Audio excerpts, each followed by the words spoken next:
Please, sir. I want some more. Good UKCS players. What? Please, sir. I want some more.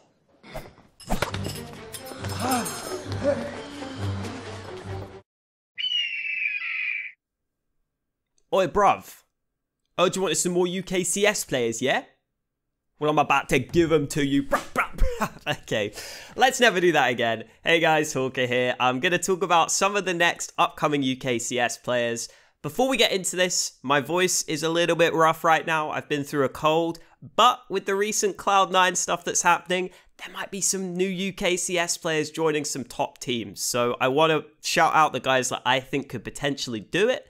And the second reason why I'm kind of making this video is I think this is something that Thorin said, is that a lot of the supportive players on lower tier teams can sometimes struggle to make it up the ranks, right? If you're a star player and you're playing on an MDL team, if you put up good numbers, you're probably going to get noticed. But the same can't be said for a truly exceptional support player. So I think there are some UK players that fit that bill, and let's get into them. The first one I'm going to talk about is Mezzy. If you watch this channel, you might have seen the interview I did with him recently on this channel. Wasn't recently, actually. It was a while ago. But still, you get my point. I think the thing I really like about Mezzy is that even though right now he's playing as more of a star player, I think he has all the assets to play well as a more supportive player, as more of a role player on a team. And I think if you brought him into a tier 1 team and he was willing to play that role, that could be a really nice cheap player to round out your roster. So if you don't know who Mezzy is, when I interviewed him, I asked him who his influences as a player are, and he said Zipex, basically because of the clutches, and sort of a Coldzera-esque style of player. So normally he plays pretty passively as a star rifler for Gamer Legion. In his first season at MDL, he was the 3rd highest rated player. That's a pretty good start already.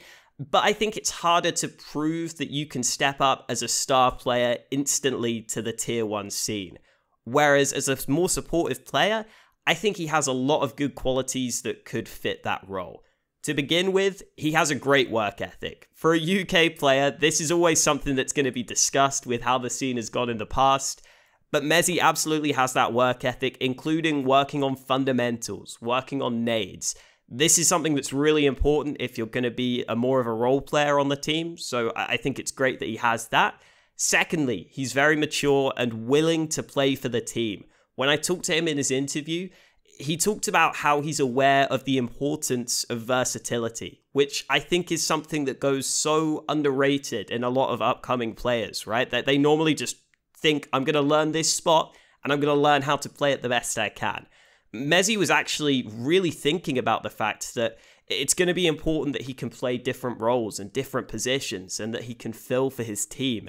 And he even said that he picked this up, I think, from the DDK podcast with Stiko. So I think that kind of gives you a decent idea into the mindset of Mezzy. If he's listening to those sorts of podcasts, he's probably thinking pretty in depth about the game. Next, he's also great in clutches.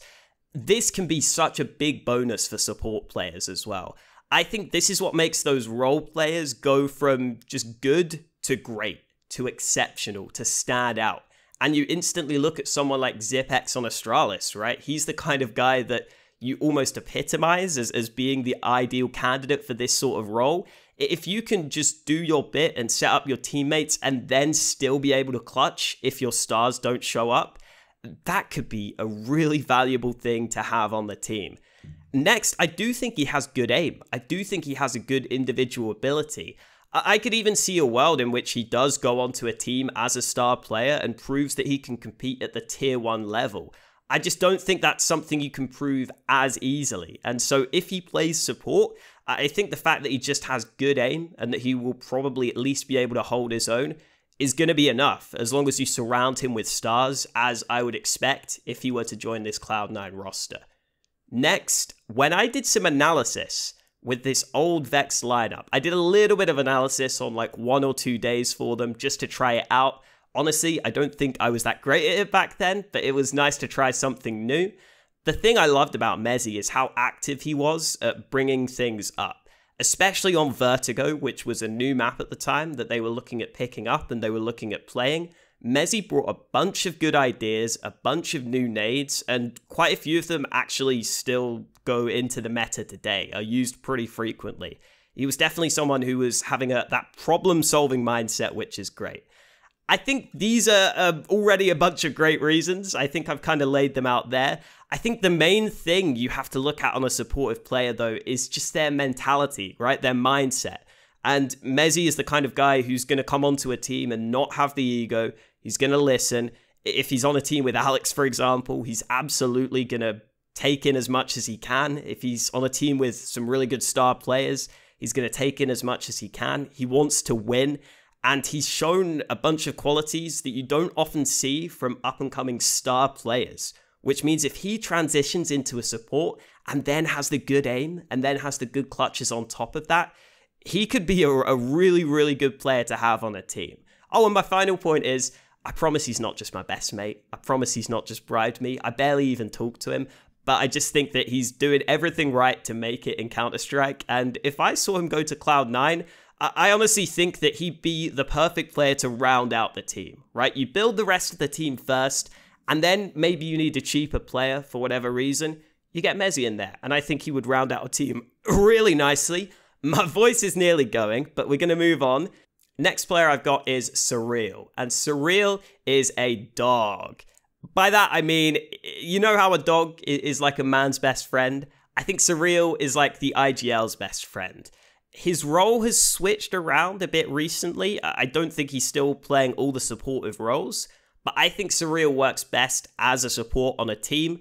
I think his aim is okay. He's a decent fragger, but more importantly, he's fairly reliable. You kind of know what you're going to get with him. And for tactical in-game leaders especially, this is so important to have, right? You need someone on the team who you can just rely on and you can just say, hey, Surreal, go do this. And he's going to do it. And he maybe isn't going to win you the round single-handedly all the time, but he's just going to do what you ask him to. And it gives you something to build from.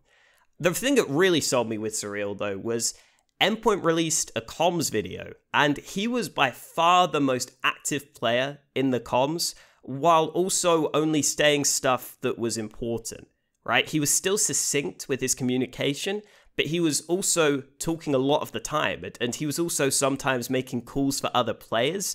And on top of that, he came across as a secondary IGL. He was making lots of calls from the opposite side of the map to Max. When he was playing with Max, his in-game leader, he was normally on the opposite bomb site and making calls based around that. And so if you can have this sort of secondary in-game leader type who can just help you out on the team, these are all good things to have on the squad. So I think Surreal could definitely be someone that you look at as being one of these role players in the future. We'll move on now to some of the more obvious names. Smooya and Thomas are the obvious ones, as well as Mantuu for UK players, but they're already on good teams, so I'm not really going to include them. I will say, I think Smooya especially has improved his attitude recently. He's always going to be him, right? He's always going to be the Rat King. But you have to remember, Big have a ridiculously grueling schedule. By pro team standards, I think they have the most grueling schedule, the most packed schedule out there.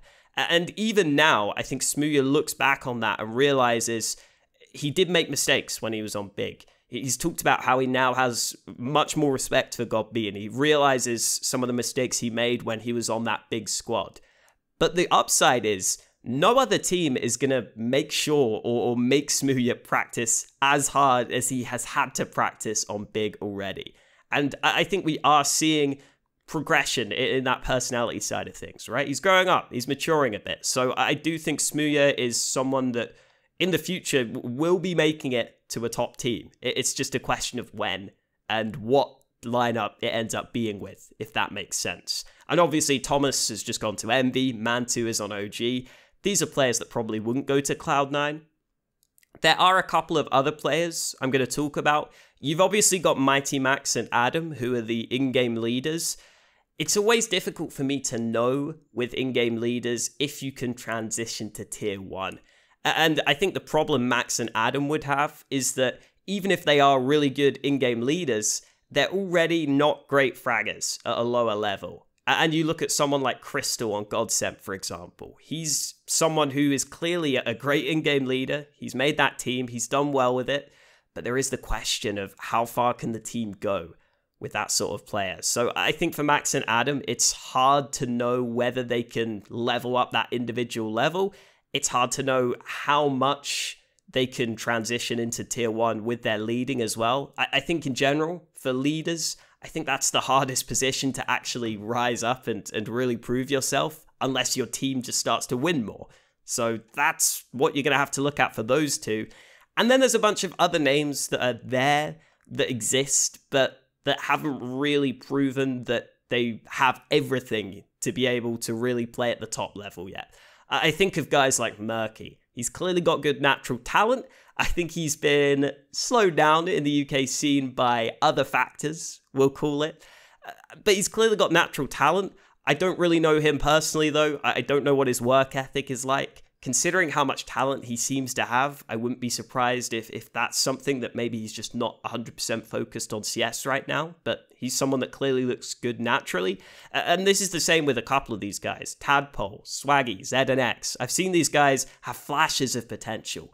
I've seen them play like they could be a breakout player from the UK scene. It's just not consistently enough right now. And I do wonder whether this is because of the lack of UK in-game leaders, because of the lack of depth and structure in the scene. Like if these guys were in the Danish scene, maybe they would have had an in-game leader when they were younger, who could have put them in the right direction, right? Who could have been that role model. But I could definitely see some of those guys breaking out into the future. So I think that's it. The UK scene is in a weird spot right now. We don't have that many actual UK teams anymore.